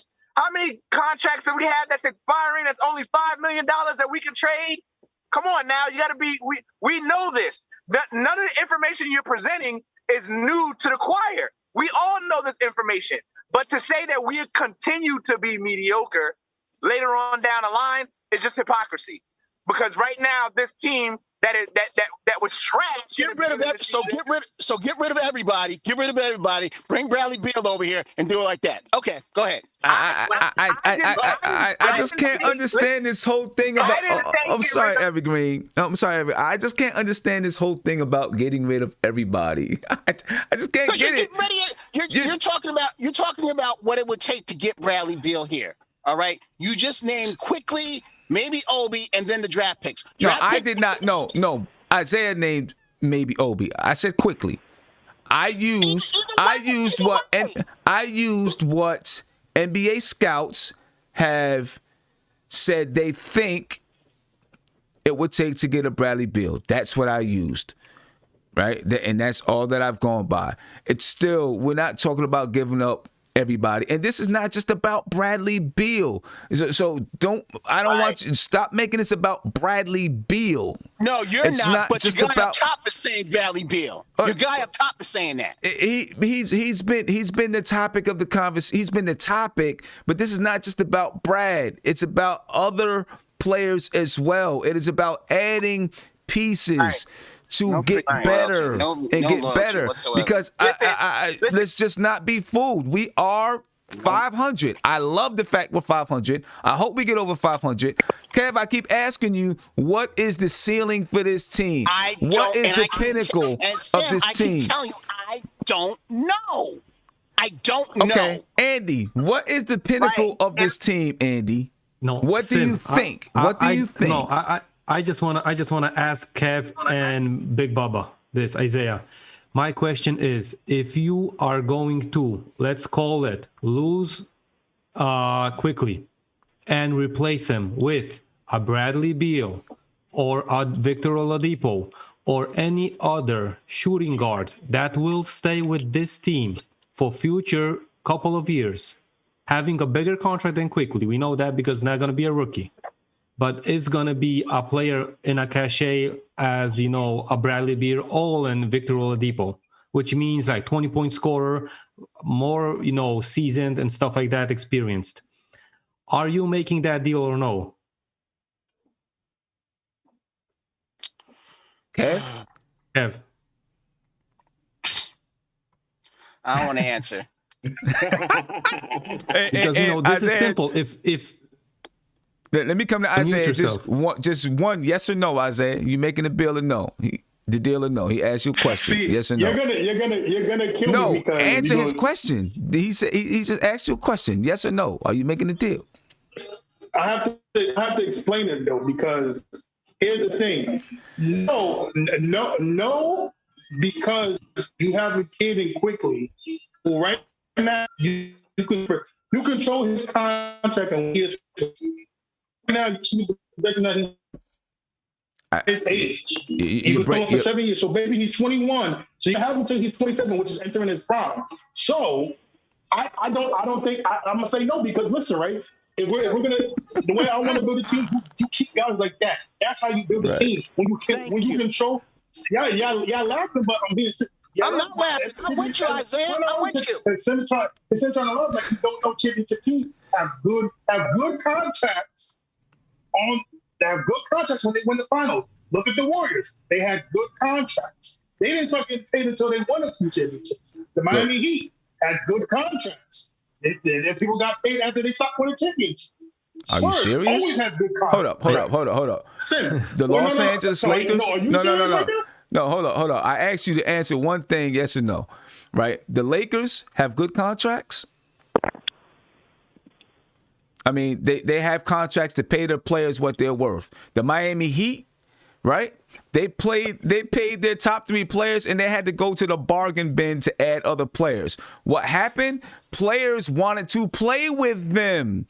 Players want to go to LA. Players wanted to go to Miami, right? So you had all these veteran players take pay cuts so that they could try to win a championship with Miami. Miami didn't have a lot of money after they signed those 3 players. They took pay cuts to go there. You know what I'm saying? You look at Miami Heat right now. Why'd they go to the championship last year? Because they made a move to go get Jimmy Butler, right? They made sure they had enough space so that they could sign Jimmy Butler. They have one real draft pick that they're playing with. Other guys they got out of the G League, right? Or signed from here, signed from there. There are multiple ways to build your team. One of the ways that you build your team is when you have young players. If you want to build your team a little quicker than normal, sometimes you have to give up a young player. Just like the Lakers gave up Brandon Ingram. Right now, if we would have had Brandon Ingram, at this point right now, Brandon Ingram was a rookie, right? We would have said, no, we can't move Brandon Ingram, just like we're doing quickly. We can't move him. But guess what? They moved him so they can get Anthony Davis. And Ingram was with the team for like almost 2 or 3 years. He was a part of that young core, Kev. He was a part of their young core. And Kev, so what? And it hasn't even been a half a year. Kev, but would the Lakers win the chip if they had LeBron, Ingram, Lonzo, and who? And that's the denominator right there. LeBron. Yeah, but they still would win. But you don't understand what it was saying. They made moves that they had to make, right? They got rid of their entire young core. Did they take a chance? Of course they took a chance, right? And we're not saying that you have to get rid of everybody. The fact is we wouldn't be giving away your entire young core. Brandon Ingram, Lonzo Ball, Julius Randle, right? They moved on from D'Angelo Russell because, of whatever stuff, but they moved on to him to make room. And those are all top 5 picks. And the Brooklyn Nets. They got a championship, but looking at those players, Randle is an all-star. Clarkson's probably going to be a and the Lakers are champions. The Lakers are champions. The Lakers are champions. I'd rather I would rather have a championship. No, I'd rather have a championship for 1 year. I would rather have a championship for 1 year than an all-star for a bunch of years. We did that with Patrick Ewing. We had Patrick Ewing for a bunch of years, and he never won a championship. Look at it like this, Kev. Toronto, right? This is a perfect example because it almost seems like we're like in the same boat as Toronto right now, like the beginning. No, because Toronto had better players. Let me finish. Let me finish. Whatever. They had better players. All right. They had Serge Ibaka. They had Marc Gasol. They had Siakam. They had a whole bunch of better players. Keep going. Yeah, keep going because they traded for Marc Gasol. They traded for Marc Gasol. I believe. I don't know if they signed Serge Ibaka or not. I don't remember, but they traded for Marc Gasol. They traded their draft pick that spent however many years with Toronto for They traded for Serge Ibaka. They traded some picks for Serge Ibaka. I mean, not Kyle Lowry for Kawhi Leonard. They traded DeMar DeRozan for Kawhi Leonard. Right. That's the point that I was going to make, right? Is that you just made a comparison. Champions for how long? First off, you're only a champion at the end of the season. Let's clarify that. Once the season's over, like you're right back at square one, battling to continue to fight. because all the other teams make moves and they get better. Like, that's just how it goes. You don't automatically just say, oh, I won a championship. Now I'm going to go and I'm automatically going to be in a championship last year because I'm going to be in a championship this year because I was in a championship last year. No, it doesn't work that way. How So did you San still- Antonio? listen, How did San Antonio work when they had Tim Duncan, Manu Ginobili, and Tony Parker? They built through the draft. Thank you. And every, Thank you. and I'm every- done. Hold on. No. They built through the draft.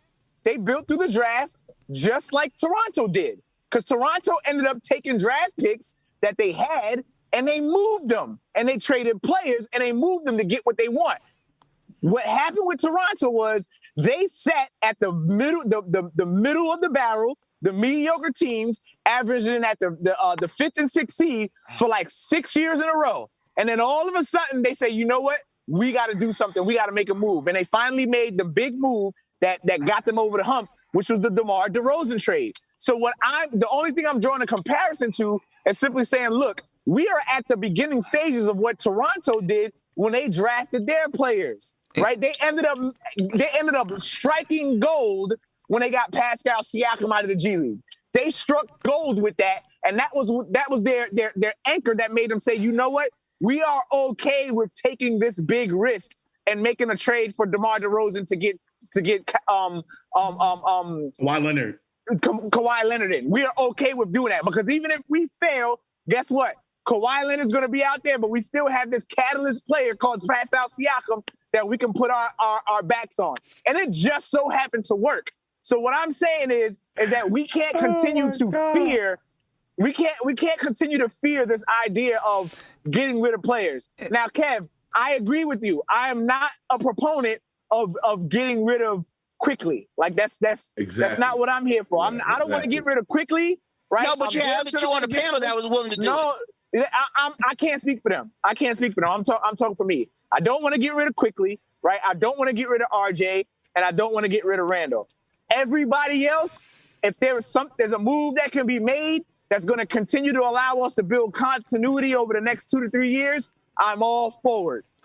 And I was the one that was saying, hey, let's hold on to Money Mitch too. But at this point, Mitch can go too, right? So all I'm saying is anything that we can bring to our team that's going to continue to build us continuity, I expect to be in the playoffs this year and the next 2 years, with that third year bringing us into competing, in the second round or at least into the Eastern Conference Finals to bring us a championship. In 1990, the Knicks traded away the Rookie of the Year, Mark Jackson, for a whole bunch of players to help that team get to the next level. It happens. Right. This is not anything new. Right. Teams move rookies and move good young players all the time in order to try to win a championship.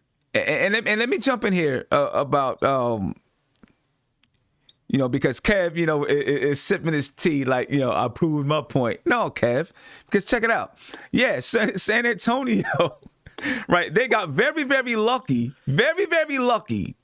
And the fact that they had a year when Robinson was hurt and they were the worst team in the league. And so they were able to get Tim Duncan. And so they were then able to build around Tim Duncan and Robinson, okay? Two of the best players ever to grace the NBA. Yep. At the 5, yep.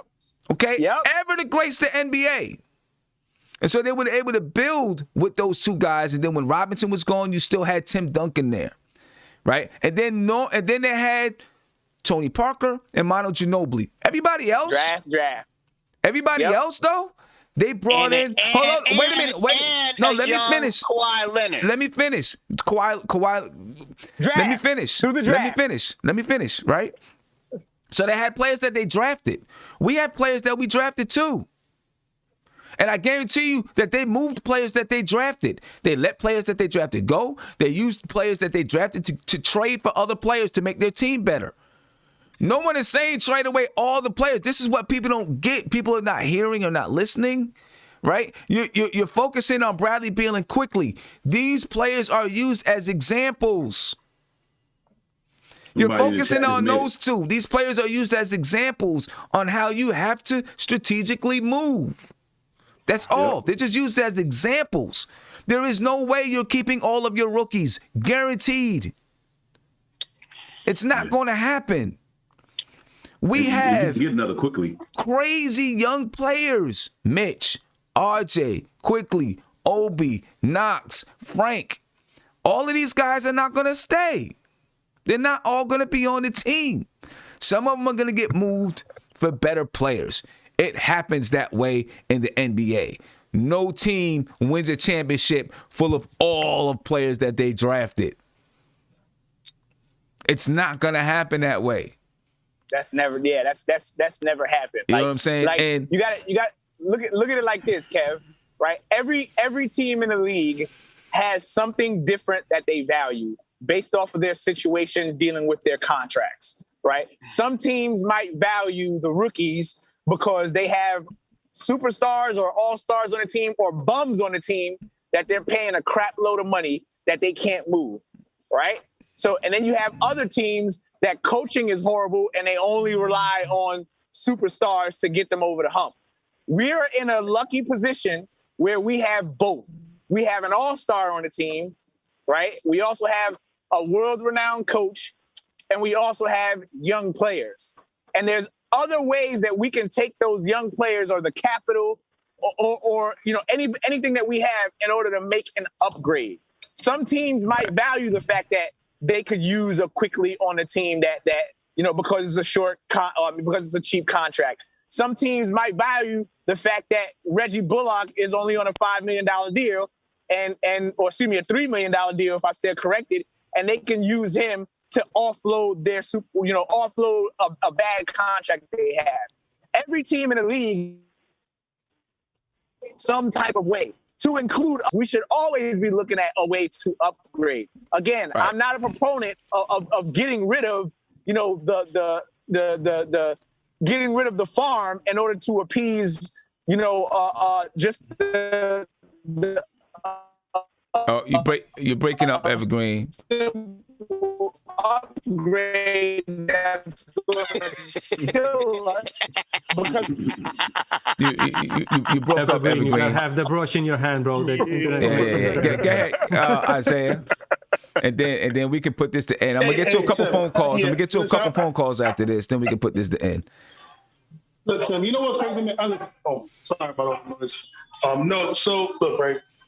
We're gonna all have different opinions of how we view this team, how we feel what's the best option for us. All I'm saying is, and I know, all I'm saying is that I don't think this season, we need to make the big move. We don't need to make it. Again, we've seen, as Knicks fans, and all you guys are pretty much older than me and George like the same age, but y'all seen when the Knicks rush into things too early on a lot of mistakes that we have seen the last 25 years, and it hasn't worked out. Again, right, this is not about Bradley Beal. It's not about me. To me, it's about, listen, we're finally have a good thing going. We're finally in a spot where we can do a lot of moves. You don't have to rush. You don't have to rush this season to make moves. You can play things, you can let things play out this season, and then we can go on to alternate things, see what we can do. Like you said, I agree. We're not, listen, we have 7 or 8 first-round picks. We're not going to have all these players. I know that. I know that the team that we have right now, RJ Barrett on them guys, are not going to, hopefully one RJ Barrett to be on the team. But some of these guys are not going to be here. Knox, Frank, all these guys are most likely not, maybe even though we're talking about, not going to be here. I just don't want to rush into something that can set us back, in my opinion, to be mediocre. Because what I want for us is to win a championship. Is that one? If it's one championship or multiple championships, I want to win a championship. And I just don't think if we make a move right now, that's going to help us. I think that's not going to help us. I think that's going to affect us in a negative way. Right. That's my opinion. Okay. And my thing, let me get to this phone call. My thing is, it don't matter to me when you make the move. It's about making the right move. I don't care if the move is today. I don't care if the move is next summer. Right? Mute yourself, Isaiah, because you got a lot of stuff in the background, please. I don't care if it's today. I don't care if it's next summer. The key is you make the right moves. Right? So the timing of the move to me doesn't really matter. If a move comes available, you can't say, I'm not going to make this move because, it's this trade deadline. I got to wait till the summer. You don't do that. Right? You make the move. If you feel it's the right move for you, then you make that move. Not, oh nah, it's just too soon to make this move. It's too soon to get this player because it's at the trade deadline of 2021. We're not making a move until the summer. Right? 3 months from now. We got to wait for 3 months to make this move. No, you make the move when it's available, if it's the right move. To me, it don't matter when you make the move. It's the move that you make. That's all. And you're competing against other teams, too. We ain't the only team might be looking for these guys. You got 20, 30 other teams in the NBA that might steal them from us. So you got to get it when you can get it, man. I'm going to say this one last thing. I'm going to put it on the pot, and I'm going to leave. I trust this management. Mm-hmm. Whatever this management does, I'm going to go off with it. If they want to make this move for Beal, it's not about Beal. I got no choice but to trade it.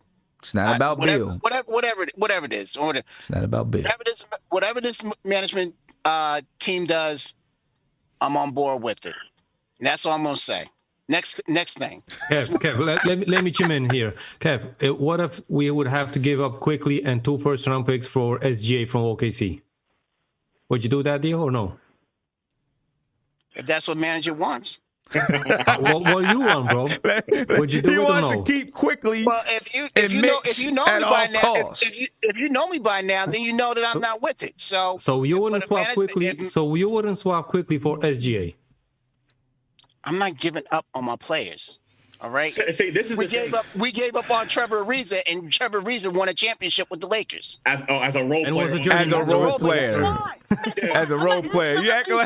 We're not asking him to be stars, but as a role player, he won a championship. But they would have won.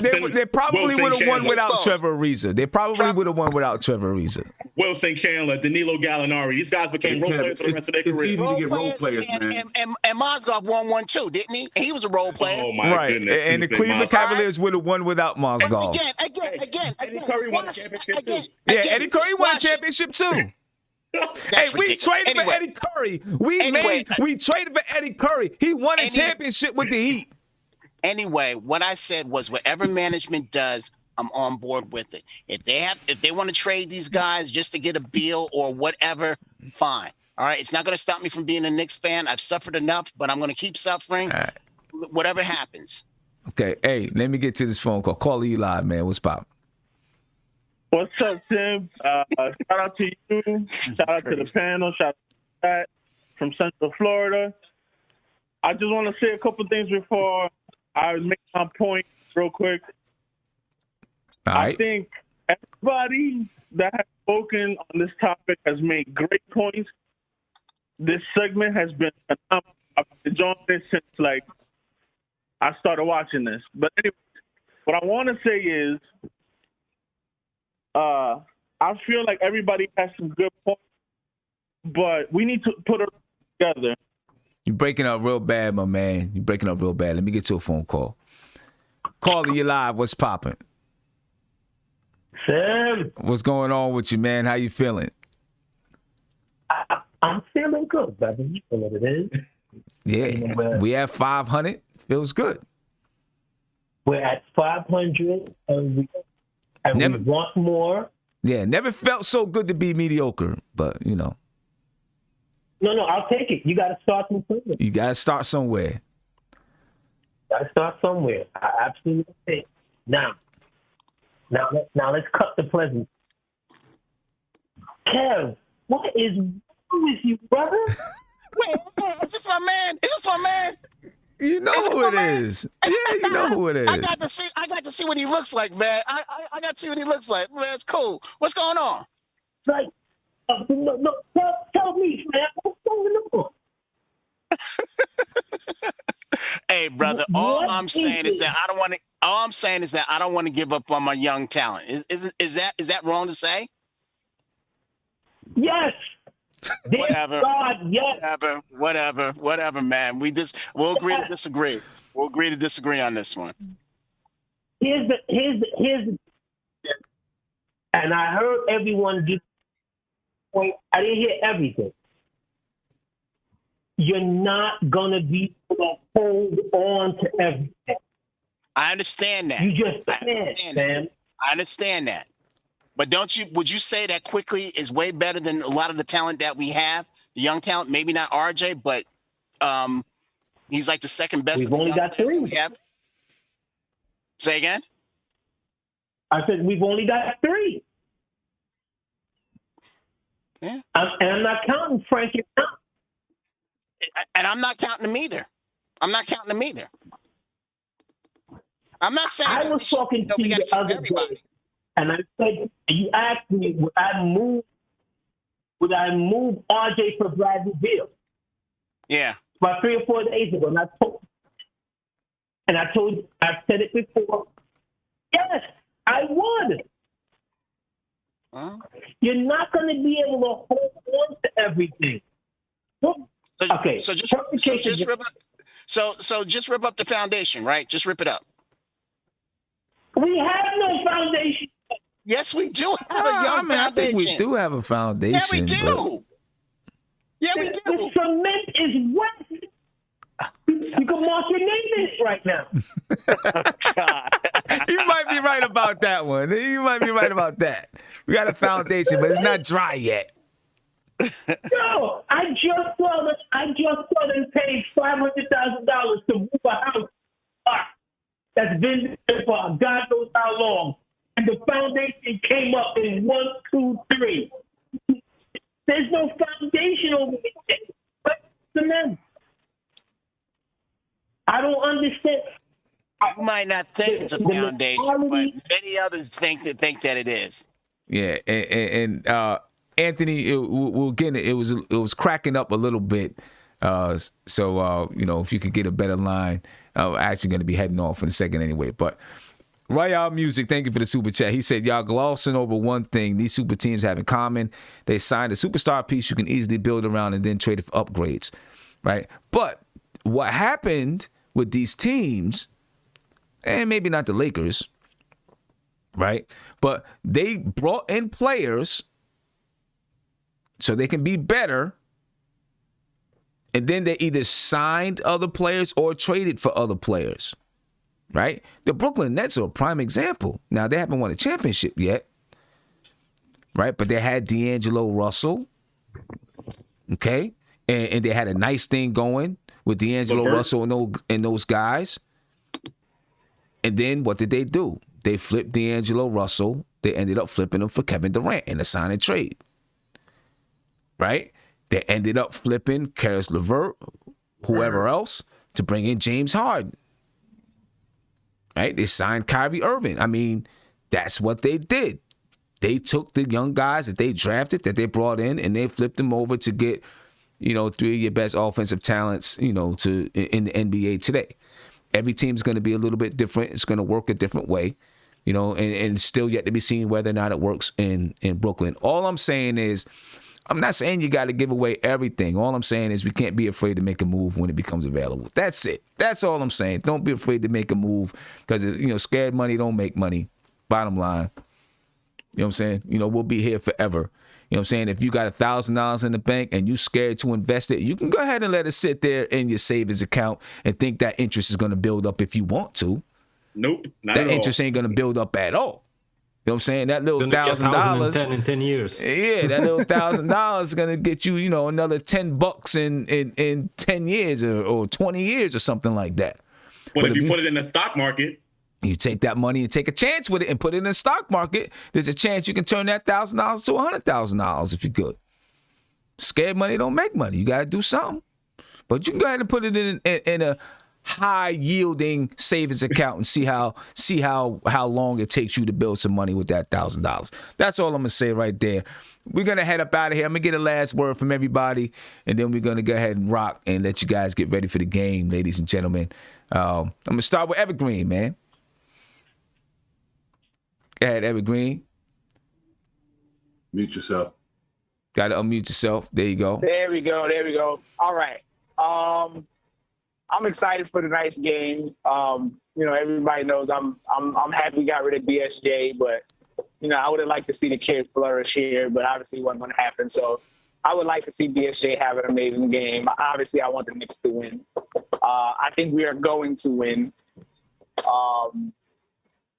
Last time I predicted a score this game, team, we lost terribly. So I'm not predicting no more scores. Don't ask me to predict.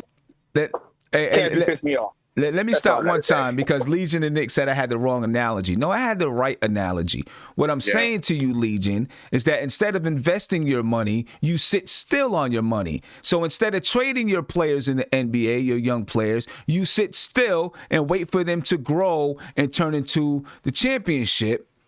So you sit still on all your assets. You don't move your assets. You sit them in that savings account and wait for the interest to bring you money when that interest is not going to bring you money. Instead, you gamble with it a little bit. You put it into you take that $1,000 and put it into the stock market, and you have a chance. Yes, you have a chance of losing it, but you have a chance of also making money, right? Because you did use it instead of just letting it sit in your savings account.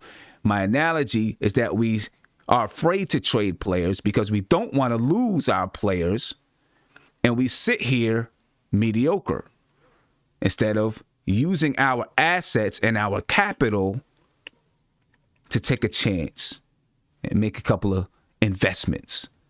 That was my analogy. You know what I'm saying? Ray, thank you for becoming a member. Divine, go ahead, man.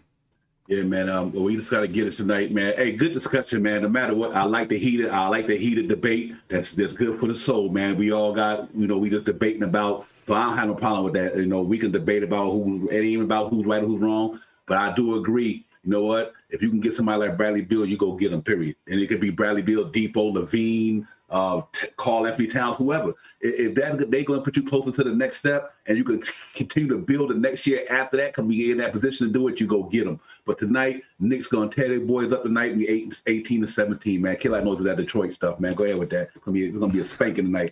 Let's get it. I hope so. Yes, sir. Andy?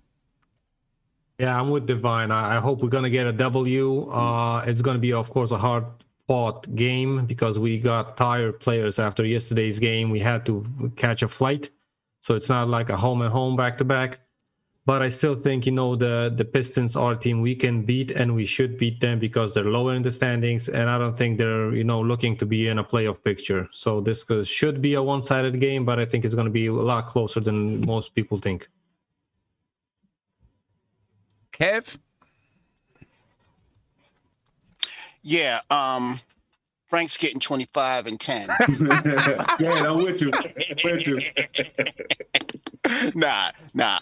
I think we'll win the game tonight. I'm not gonna say it's gonna be a blowout or anything like that. Because again, it all depends on which Knicks team comes up. If the Knicks team that comes up last night, in the first and second quarter, then it's gonna be a long night. If they come out like they did against Sacramento, I think that we should be able to blow them out. But I'm looking for a victory tonight, and we'll finally be above 500, and there'll be good things to talk about the next morning. Yeah. Hopefully, and guess what? Quickly still gonna be here tomorrow, Kev. You know what I'm saying? Quickly still gonna be here. I love you, Sam. I promise you that. And C-Mac, yes, I know what Legion and Knicks does, but you know what? I've done very well in my own investments, so I do understand what I'm talking about. I've done very well, so I ain't even gonna go there. I'm just gonna say I understand some stuff too, my friend. Ladies and gentlemen, I appreciate you guys. Great conversation. Frank Ntilikina is still going to be here tomorrow. Mitch is still going to be here tomorrow. Oh, my fault, Josh. Go ahead, Josh. My bad. Look at that. See that? Go ahead, Josh. I mean, it's all quick. I'm going to be real quick with it because, people want me to predict the loss anyway so we can actually win. So that's exactly what I'm going to do. I'm going to say Detroit wins. The score is going to be 100-90, and Dennis Smith Jr. goes for 25. I got the target. Okay. You're killing me, man. That's one thing you're going to be wrong about, Dennis Smith 25. We'll see what Dennis Smith Jr. does. We out of here, ladies and gentlemen. I appreciate you all. As usual, spread love, ladies and gentlemen. Be peaceful. you know, Quickly's still going to be here tomorrow. No doubt about it.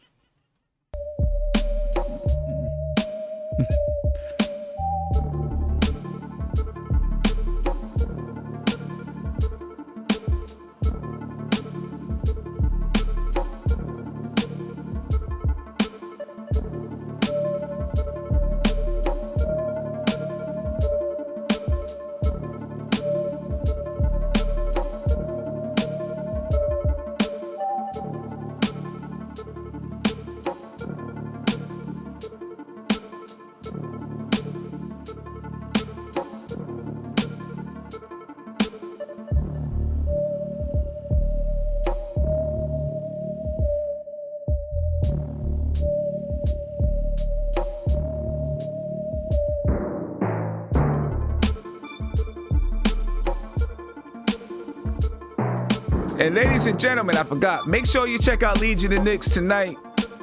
Just before the game, I think he's going to come on probably about 7:30.